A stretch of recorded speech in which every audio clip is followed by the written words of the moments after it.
আসসালামু আলাইকুম ওয়া রাহমাতুল্লাহি ওয়া বারাকাতুহু। সম্মানিত ভিউয়ার্স, আপনারা কেমন আছেন? আশা করি আলহামদুলিল্লাহ ভালোই আছেন।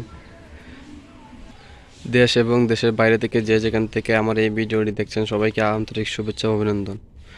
ভিউয়ার্স, আপনারা সবাই জানেন যে আমি হাড্ডিসার গরুর খামার করে থাকি।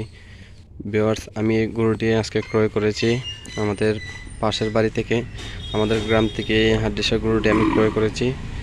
দর্শক, এই হাড্ডিসার গাভীটি আমি ক্রয় করেছি 33,000 টাকা।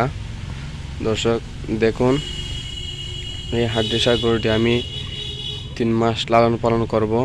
আপনারা সবাই জানেন যে আমি ফিড দিয়ে গরু লালন পালন করি। দর্শক, কোনো ইঞ্জেকশন দেই না এবং দানাদার তৈরি করি না। দর্শক, আমি রেডিমেড যে ফিড থাকে দর্শক, এসবি ফিডটি আমি ব্যবহার করি হাড্ডিসার গরু মোটা তাজাকরণ হিসেবে। দর্শক, আমি 1 কেজি ফিডের দাম 40 টাকা পড়ে। 40 টাকা কেজিতে আমি ফিড খাওয়াচ্ছি। দর্শক, এই যে গরুটি, আমার ওই গরুটিও হাড্ডিসার গাভী ছিল।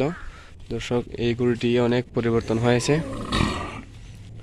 এই গরুটি কিন্তু হাড্ডিসার ছিল। আমি আগের একটি পিক দিয়ে দিব আপনাদেরকে। দর্শক দেখুন, অনেক পরিবর্তন হয়েছে। সবাই ভালো থাকবেন, সুস্থ থাকবেন। আসসালামু আলাইকুম ওয়া রাহমাতুল্লাহি ওয়া বারাকাতুহু।